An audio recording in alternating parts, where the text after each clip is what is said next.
Hi నమస్తే welcome back to my channel Swathi vlogs. ఈరోజు special మన చిక్కుడు గింజలు వంకాయ కర్రీ వండేసుకుందాం. మరి దానికి కావాల్సిన పదార్థాలు చూసేద్దాము. పావు కేజీ చిక్కుడు గింజలు తీసుకున్నాను, పావు కేజీ వంకాయలు, 3 టమాటాలు, 2 ఉల్లిపాయలు, పచ్చిమిర్చి, కరివేపాకు, కొత్తిమీర, అల్లం వెల్లిపాయ పేస్ట్ చేసేసుకుందాము. మరి ఒక గిన్నెలో వాటర్ తీసుకుని శుభ్రంగా చిక్కుడు గింజలు కడిగేసుకుందాము. కడిగేసుకున్న తర్వాత మళ్ళీ నీళ్ళు పోసుకుని ఉప్పు వేసుకుని ఉడకబెట్టుకుందాం. ఇవి పక్కన ఉడుకుతూ ఉంటాయి. ఈలోపు నేను మట్టి పాత్ర పెట్టుకుంటున్నాను. నేను మట్టి గిన్నెలో చేసుకుంటున్నాను. దానికి తగ్గట్టు నేను నూనె పోసుకుంటున్నాను. నూనె పోసుకుని బాగా కాగాలి. కాగిన తర్వాత ఆవాలు, మినపప్పు, జీలకర్ర, ఎండుమిరపకాయ, కరివేపాకు వేసుకుందాం. వేసుకుని చక్కగా దోరగా వేపుకుందాము. మట్టి కుండలో చాలా టేస్టీగా ఉంటుందండి. అందరూ కూడా మట్టి కుండలు వాడండి, హెల్తీగా ఉంటాము. కొంచెం వేయించుకుందాం. ఇది వేగిపోయిందండి. ఇప్పుడు మనం 2 ఉల్లిపాయలు కట్ చేసుకుందాం సన్న ముక్కలుగా, అది వేసేసుకుంటున్నాను. అలాగే పచ్చిమిర్చి కూడా వేసేసుకుంటున్నాను. బాగా కలుపుకుని దోరగా వేయించుకుందాము. దీంట్లోనే అల్లం వెల్లిపాయ పేస్ట్ వేసుకుంటున్నాను.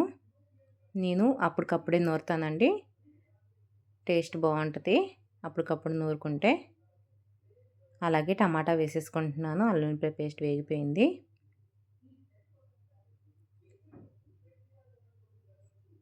ఒక్కసారి మూత పెట్టేసుకుందాం. మగ్గిపోయింది టమాటాలు. ఒకసారి కలిపేసుకుని మన వంకాయ ముక్కలు ఉన్నాయి కదా, అవి వేసేసుకుందాం. మొత్తం వేసేసుకొని చక్కగా కలుపుకుందాము. ఉప్పు వేసుకుందామండి కండ్రెక్కకుండా. పసుపు, కారం వేసేసుకుందాం. మీకు తగ్గట్టు మీరు వేసుకోండి. మీరు ఎంతైతే కారం తినగలరో అంత వేసుకోండి. ఒక్కసారి కలిపేసుకుందాము మొత్తం మసాలా అంతా. చాలా టేస్టీగా ఉంటుందండి ఈ కర్రీ. చిక్కుడు గింజలు దొరికితే తప్పకుండా ఈ కర్రీ చేసుకోండి. ఒకసారి మూత పెట్టుకుంటున్నాను. కూర మగ్గిపోయిందండి, కొంచెం సగం ఉడికింది. ఇప్పుడు చిక్కుడు గింజలు ఉడికినవి వేసేసుకుంటున్నాను. ఒకసారి కలిపేసుకుని మళ్ళీ ఒకసారి మూత పెట్టుకుందాము. ఎందుకంటే మొత్తం అన్నీ మంచిగా మగ్గుతాయి కదా. ఇప్పుడు ధనియాల పొడి, జీలకర్ర పొడి వేసుకుంటున్నాను. మీరు కావస్తే గరం మసాలా కూడా వేసుకోవచ్చు. ఒకసారి మూత పెట్టుకుని కొంచెం గ్లాస్ వాటర్ పోసుకుంటున్నానండి. ఎందుకంటే మరీ డ్రైగా కాకుండా ఉంటుంది కదా, అందుకని. చూసారా, ఆయిల్ అంతా పైకి తేలింది. కూర కూడా దగ్గర పడిందండి చక్కగా. ఈసారి కొత్తిమీర వేసేసుకుందాము.